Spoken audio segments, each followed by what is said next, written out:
안녕하십니까. 주식시장의 큰 기준을 제시해드리는 러펀드의 증시 토크입니다. 자, 오늘 증시 토크 주제를 무엇을 잡을까? 이런저런 생각을 했습니다. 매일매일 고민이긴 한데요. 유가 이야기를 할까? 이런 생각을 하기도 하고, 요즘 기름값이 많이 떨어졌지 않습니까? 그거는 이번 주 언젠가 한번 다뤄보기로 하고요. 그 외에 블랙쇼츠 가격 이론에 대해서 한번 써볼까 생각하기도 했었는데, 그럼 너무 어려워질 듯 해가지고, 여러 가지로 망설였습니다. 그러다가, 자, 지난주에 제가 정기 세미나가 있었는데요. 그때 사용했던 주제가, 자, 오늘 증시 토크 주제로 써도 좋겠다 싶어서 오늘 증시 토크 주제로 준비를 했습니다. 자, 그것은 바로 망조가 들은 종목들만 골라서 투자한다면 어떤 결과가 나올 것인가, 그 주제로 지난주에 있었던 월간 정기 세미나에서 이야기를 드렸고요. 오늘 증시 토크에서 조금 더 자세히 글을 적어 보았습니다. 자, 망조가 들었다. 예. 이게 조금 약간은 옛말처럼 되어가는 그런 용어죠. 예. 예전에 보면 저희 할머니가 정말 많이 쓰시던 말이었습니다. 망조가 들었다. 누구네 집이 망조가 들었다. 나쁜 일로 망조가 들었다. 나쁜 이야기에 많이 쓰였습니다. 자, 그런데 자, 주식시장을 보게 되면요, 이런 망조가 들은 종목들 우리 개인 투자자분들도 어렵지 않게 구분할 수 있습니다. 자, 재무구조가 취약한 종목들, 이제 거의 대부분의 개인 투자자분들 재무제표 살짝만 봐도 다 아시지 않습니까? 예전에 한 몇 년 전만 하더라도 이거 구분 못 하시는 분들이 많으셨습니다만, 요즘 투자 서적도 많이 읽으시고, 그리고 유튜브를 통해서 혹은 여러 블로그를 통해서 많은 지식들, 지혜들이 널리 퍼지다 보니 최소한 망해가는 기업들은 구분하실 수 있습니다. 자, 그런데 아이러니하게도 자, 망해가는 그러한 종목에 개인 투자자분들이 이상할이 많지, 그런 종목만 골라서 투자하시는 경우가 많은데, 그 결과가 좋지 않게 끝나는 경우가 많이 있습니다. 자, 과연 그런지 한번 망조가 들은 회사들, 그 기준들 몇 가지를 생각을 해서 한번 분석을 해봤습니다. 자, 망조가 들은 회사들, 개미 지옥일 수도 있고 또는 대박 수익률을 낼 수도 있다라는 약간 양날의 칼을 가지고 있습니다. 예. 자, 그 중에서도 어느 면이 더 크냐에 따라서 아예 건들지도 말아야 될 수도 있고, 혹은 투자의 기회로도 삼을 수도 있겠죠. 자, 그런데 개인 투자자분들 보게 되면요, 시중에 떠도는 루머와 함께 투자 리스크가 매우 높을 수밖에 없는 이 망조가 든 회사들에 대해서 공격적으로 매수하고 애정을 가지는 그러한 투자자분들이 정말 많습니다. 여러 가지 루머들 보면요, 거의 공통적으로 그렇습니다. 최근에는 조만간 중국에서 투자를 받는다, 이 회사가 그러고 나면은 기사회생하면서 엄청나게 올라간다, 그런 이야기 아마 우리 시청자님들도 한 번 정도는 접하셨을 것입니다. 자, 그리고 어떤 대기업에서 수주를 받을 예정인데, 그러고 나면 회사가 살아날 것이다. 그러면 주가도 쭉 빠졌지만 다시 살아날 것이다. 그렇게 턴 어라운드 기대감을 가지면서 망조가 든 회사에 애정을 보내는 개인 투자자분들이 정말 많습니다. 자, 보통 이 턴어라운드 기대감이 반영되면 주가가 100%, 200% 큰 폭의 상승세를 보이다 보니까 개인 투자자들의 수익률에 대한 본능을 자극하게 됩니다. 하지만 보통 그런 좋은 소식에도 불구하고 그게 현실이 되지 않거나 회사 상황이 계속 안 좋아져서 회사 부도로 이어지고 상장 폐지로 직행하는 경우가 많습니다. 특히 우리나라 투자 문화에서는 한 종목에 집중 투자하신 분들이 전체 투자자의 한 40% 정도 되고, 세 종목 미만으로 투자하신 분들이 70%가 넘기 때문에 거의 몰빵 투자하고 있다 해도 과언이 아닙니다. 자, 그러다 보니 상장 폐지 또는 부도 이런 일이 발생하면서 투자금을 휴지 조각으로 만드는 그런 상황이 비일비재하게 발생하고 있습니다. 자, 그렇다면 과연 망조가 들은 회사들, 그런 회사들만 골라서 투자한다면 과연 수익률은 어땠을까요? 자, 그것을 한번 보도록 하겠습니다. 그래서 망조가 들은 기준을 먼저 세워야 되겠죠. 뭐 여러 가지 기준이 있을 수 있는데요. 재무적인 리스크가 가장 큰 기준일 것입니다. 그래서 첫 번째로 우리가 머릿속으로 떠올릴 수 있는 것은 망조가 들은 회사 기준으로 부채 비율이 500% 이상인 회사로 한번 기준을 잡아보겠습니다. 요즘 같은 경우에는 부채 비율 500% 넘어가면 그냥 부도 나거나 이런 경우가 거의 뭐 기정사실화 되어 있다시피 합니다. 뭐 그 전에 주가가 급등락하면서 개인 투자자들을 계속 유혹하게 되죠. 자, 그런데 우리나라 기업 역사에서 이 부채 비율은 IMF 사태, 1997년, 98년 그 IMF 사태를 기점으로 해서 그 전과 그 후에 부채 비율이 극명하게 엇갈립니다. IMF 사태 이전에는 관치금융이라고 해서 대기업이나 혹은 정부에 잘 보이는 기업들에는 정부가 금융 혜택을 줘서 힘들어요 그러면은 은행에 가서 돈 빌려 하면서 도장 쾅쾅쾅 그런 일들이 과거에 많았죠. 그래서 그때 당시 생긴 말이 대마불사입니다. 엄청나게 큰 대기업은 정부에서 계속 관치금융을 제공하기 때문에 망하지 않는다. 그러한 뭐랄까 신앙이 있었습니다. 그러다 보니까 IMF 직전에 대기업들의 부채 비율을 보게 되면요.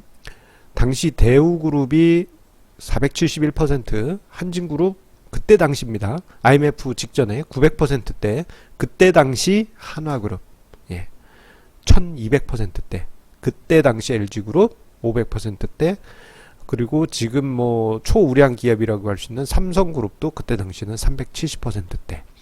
지금으로서는 상상할 수 없는 수준의 매우 높은 고부채 비율을 IMF 직전에 보이기도 했습니다. 하지만 지금 현재 상장사의 평균 부채 비율은 100% 초반까지 크게 낮아져 있죠. 자, 그래서 부채 비율을 이용한 포트폴리오를 연구하기 전에 예상이 두 가지가 떠올랐습니다. 하나는 IMF 사태 이전에는 관치금융이 강했기 때문에 부채 비율이 높다 하더라도 견디는 기업들이 많고 턴어라운드 하는 경우가 많았을 것이다. 힘들어요 그러면 돈 빌려 은행 가서 도장 꽝꽝꽝 턴어라운드 이런 일들이 쓸 것이기 때문에 주가가 크게 오르거나 크게 하락하거나 요 급변동 속에서 그래도 주가 지수보다는 앞섰을 것이다. 그러한 예상을 해볼 수 있었고요. 또 하나의 예상은 IMF 이후에는 부채 비율 500% 이상의 기업들은 생존하기 어려웠을 것이다. 이 말은 투자 성과가 악화됐을 것이다 라는 그러한 가정을 해볼 수 있습니다. 그래서 그 예상대로 흘러갔는가?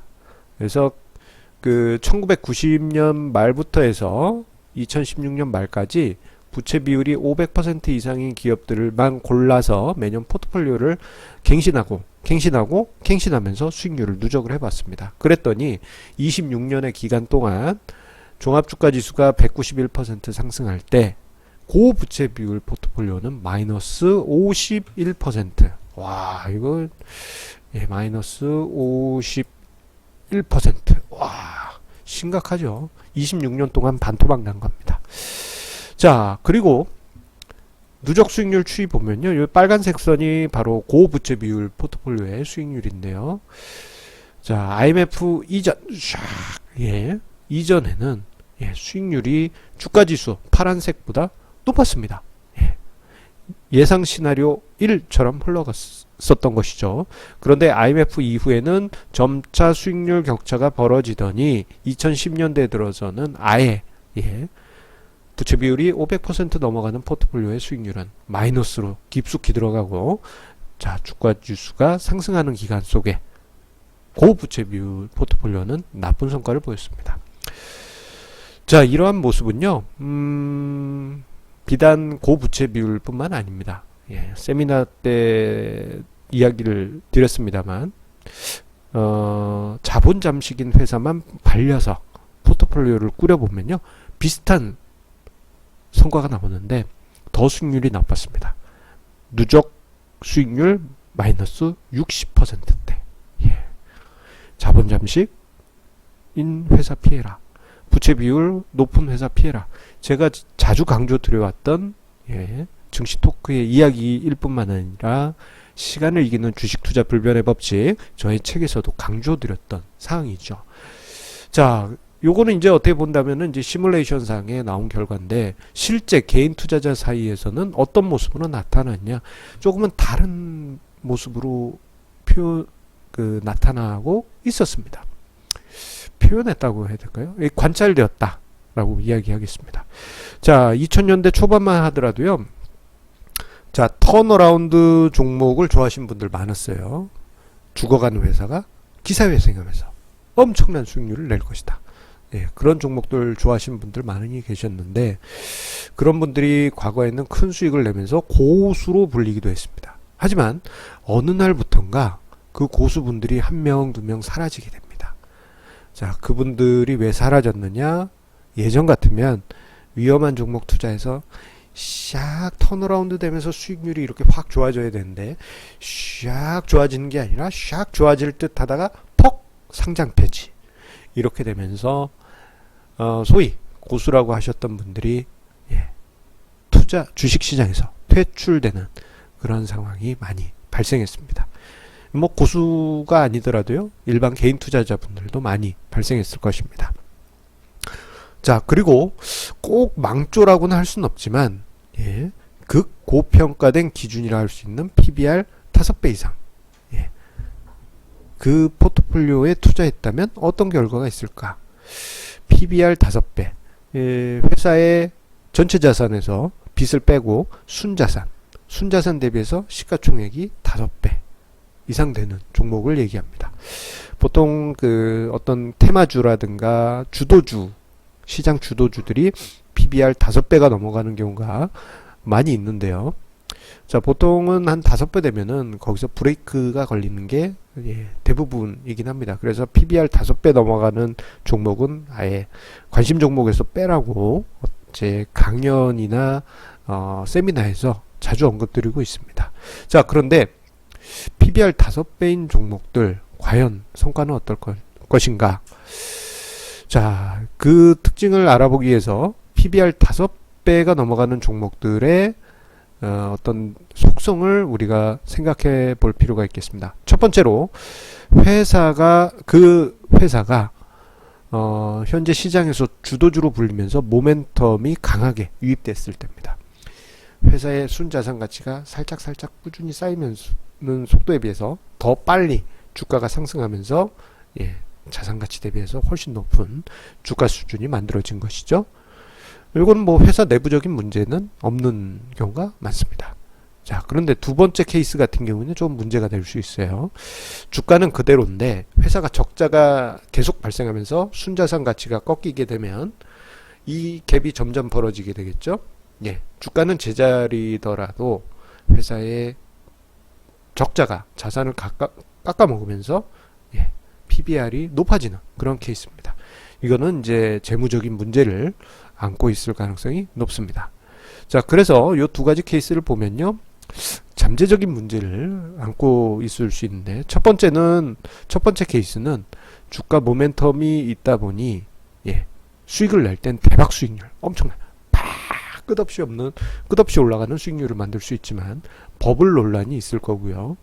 두 번째 케이스 같은 경우에는 재무 리스크가 항상 터질 수 있기 때문에 주가가 잠깐 반등할 수는 있지만 계속 이어질지에 대해서는 물음표를 할 수밖에 없는 그런 케이스입니다. 자, 그런데 요 PBR이 5배 이상 되는 종목에 대해서 포트폴리오의 성과를 시뮬레이션 하기 전에 예상을 했습니다. 그래도 모멘텀이 붙으면 주가가 크게 상승하는 경향이 있을 터이니 시장에서 대세 상승장이 나올 때 뭐 2005, 2009, 뭐 1999년 이런 때 같은데 엄청나게 수익률을 내지 않을까라고 생각을 했는데요. 자, 막상 자료를 조사해 보니까 너무 처참한 결과가 나타났습니다. 어떤 결과가 나타났느냐? 자, 지금 화면상의 자료처럼 나타나게 됩니다. 자, 여기서 이 자료는 1990년부터 해서 2016년까지 PBR 5배 이상인 종목을 매년 연말에 골라서 포트폴리오를 갱신한 포트폴리오입니다. 자, 그런데 그 누적 성과를 보게 되면요, 끔찍합니다. 최종 누적 수익률 마이너스 100이라고 되어 있는데 이게 마이너스 99.955%입니다. 상상이 안 될 정도예요. 지금 막대 표시를 보시면 이건 연단위 수익률인데요. 1999년 IT 버블 같은 때는 이때 뭐 엄청나게 수익률이 날 줄 알았나 싶었는데 마이너스 8%. 2000년 IT 버블 붕괴될 때는 마이너스 74%. 2008년 금융위기 때는 마이너스 67%. 그나마 2005년에 상승하긴 했지만 33%에 불과했고 2015년에 31%. 요 때만 좀 체면치레했네요. 예, 전체적으로 성과가 안 좋았고 연평균 수익률, 연복리 수익률로는 마이너스 25.65%라는 치명적인 결과를 만들고 말았습니다. 그래서 저도 당혹스러웠습니다. PBR 5배가 넘어가는 포트폴리오들의 성과가 너무도 안 좋았다. 뭐 그렇다고 해서 뭐 PBR 5배 넘어간다고 해서 모두 나쁜 성과를 만든다는 것은 아닙니다. 종목 단위로는 계속 상승 모멘텀이 있을 수도 있죠. 몇 년 동안. 자, 그런데 극고평가 종목들이 장기적으로는 매우 나쁜 성과를 만들었다는 점은 우리가 곰곰이 투자해서 생각해봐야 될 대목이 아닌가 그렇게 생각이 됩니다. 자, 위에서 언급드린 대로 망조가 들은 회사들 기준 이야기 드리면서 그 포트폴리오들의 성과 안 좋았음을 언급드렸습니다. 하지만 망조가 깃든 회사는 여러분들을 계속 유혹하게 될 것입니다. 자, 뭐 재무구조가 취약한 상장사에 대해서는 감미로운 소문. 이 회사가 어디서 투자 받는데 뭔가 좋은 게 있으면은 바로 살아날 거야, 대박나, 뭐 이런 유혹들. 그리고 극고평가된 종목에 대해서는 대장주, 주도주, 모멘텀이라는 명분으로 개인 투자자분들을 유혹하게 될 것입니다. 자, 이러한 유혹들 저한테도 자주 옵니다. 제 지인들이 그냥 가끔씩 그냥 던져요. 너도 한번 관심 가져봐. 뭐 어떤 종목이 뭐 이런 이슈가 있다는데 관심만 가져봐 하면서 그렇게 툭 던집니다. 저는 당연히 한 귀로 듣고 이렇게 흘려버리죠. 얘기하지 마, 귀찮아, 하지 마. 그러는데 굳이 얘기를 꼭 해주십니다. 예. 자, 만약에 제가 그런 종목에 투자를 했다면요, 진작에 시장에서 퇴출됐을 겁니다. 자, 이런 종목들 10중 8구 망조가 들은 종목들이 거의 대부분입니다.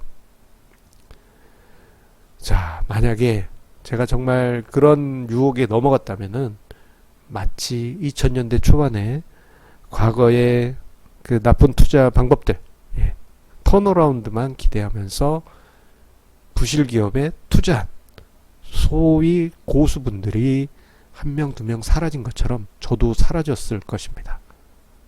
하지만 우리가 이 점을 명심을 한다면요, 투자에서 우리가 어떻게 투자해야 되는지 강한 기준을 세울 수 있겠습니다.